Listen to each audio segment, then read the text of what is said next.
তোমরা হয়তো কখনোই বুঝবে না একটা বাগানের কাছে বা যারা গাছ লাগাতে ভালোবাসে তাদের কাছে পদ্ম ফুলের গাছ লাগানো একটা স্বপ্নের চেয়ে কম নয়।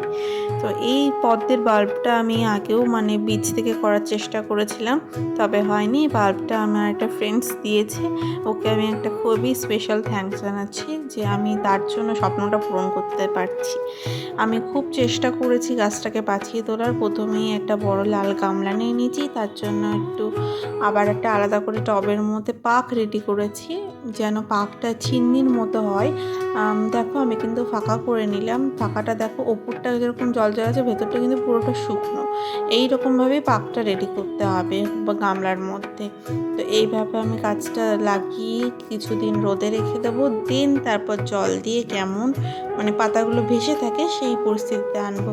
তো এই আমার স্বপ্ন কিন্তু আজ পূরণ হয়েছে, আমি খুবই খুশি। ভিডিওটা ভালো লেগে থাকলে অবশ্যই লাইক করো, ভালো লাগলে সাবস্ক্রাইব করো। টাটা, দেখা হচ্ছে নেক্সট কোনো ভিডিও।